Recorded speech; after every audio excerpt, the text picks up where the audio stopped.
Si eres un dueño de empresa, director general, gerente financiero, contador o desempeñas cualquier otro rol de toma de decisiones y entraste para saber cuál de estas 5 recomendaciones o 5 metodologías de las que vamos a hablar hoy se están utilizando en tu empresa para prevenir el fraude, estás en el lugar correcto. Mi equipo y yo hemos trabajado para subir estos videos porque en todos estos años de experiencia hemos visto vez tras vez cómo las pymes son defraudadas. Además de que muchas de ellas no tienen ningún sistema de prevención que les ayude. Vamos, a veces ni siquiera las mínimas medidas de control interno que les evite pasar por este tipo de situaciones que se pueden volver, que hemos visto que se vuelven un verdadero dolor de cabeza, una pérdida de tiempo, de energía que consume incluso la vida de los propietarios del negocio.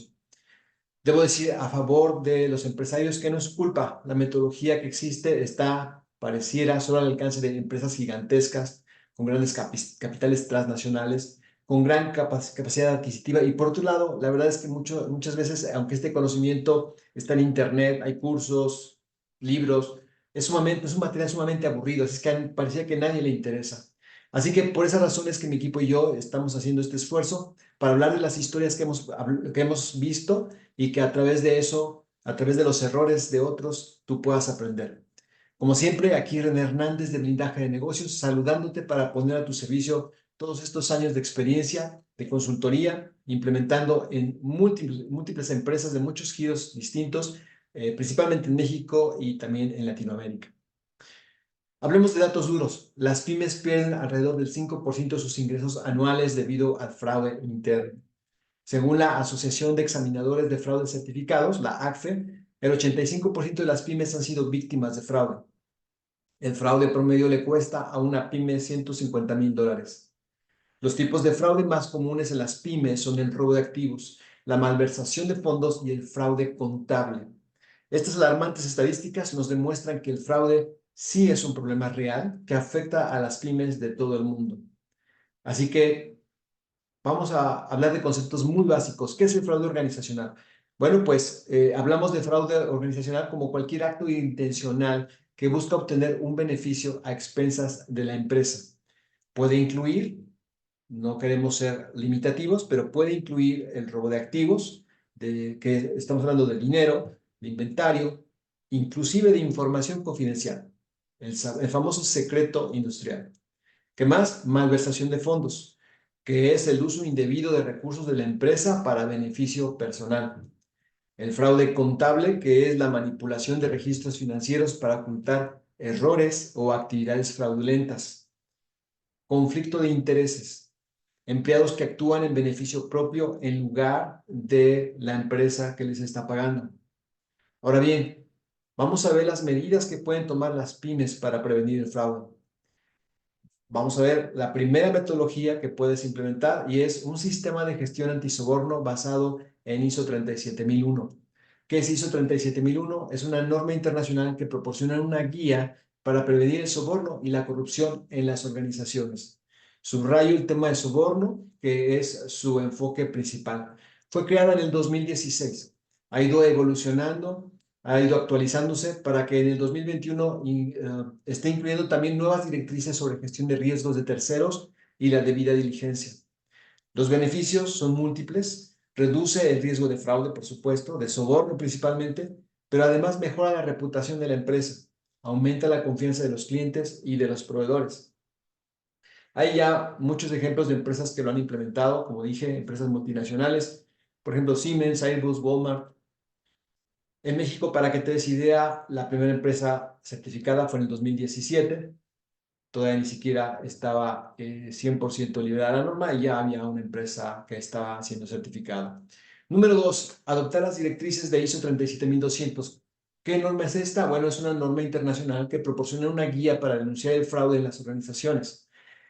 Esta fue creada en el 2017, ha ido evolucionando también. De hecho, la norma se encuentra en proceso de revisión para ser actualizada en el 2024. Beneficios: protege a los denunciantes de represalias, crea una cultura de transparencia y de confianza, facilita la detección y la prevención del fraude. Ejemplos de empresas que lo han implementado: Volkswagen, JP Morgan, Chase, Sony. Número 3, implementar el marco COSO. ¿Qué es COSO? Bueno, es un marco de referencia para la gestión de riesgos empresariales que incluye, entre otras cosas, la prevención del fraude. Este tiene una historia mucho más larga. Este marco fue creado en el año 1992. También ha ido evolucionando. El marco ha sido actualizado en el 2013 y 2020 para incorporar nuevas tendencias y mejores prácticas. Los beneficios, bueno, pues que nos ayuda a identificar, evaluar y controlar los riesgos de fraude. Mejora la eficiencia y la eficacia de los procesos de control interno. También hay múltiples ejemplos de empresas que lo han implementado: General Electric, Microsoft, ExxonMobil. Vamos con la cuarta: capacitar a los empleados en materia de prevención del fraude. Muchas veces no podemos implementar de inmediato alguna de las normas que vimos anteriormente, pero podemos capacitar a los empleados, sacar de ser un tema tabú este tema y capacitar a los empleados. ¿Por qué es importante? Porque los empleados son la primera línea de defensa contra el fraude. Los temas a cubrir, bueno, pues desde luego el concepto de fraude, tipos de fraude, cómo detectar señales de fraude, cómo denunciar el fraude. 5.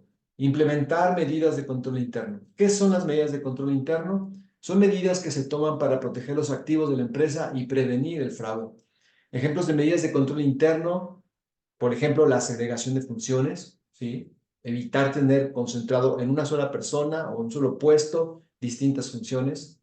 Autorización de transacciones con passwords, supervisión de otra persona, etc. Consignaciones bancarias, ¿verdad?, por un tercero. Inventarios físicos. Y bien, en conclusión, la prevención del fraude es una responsabilidad de todos en la empresa. Al implementar las medidas adecuadas, las pymes pueden protegerse de las graves consecuencias del fraude organizacional.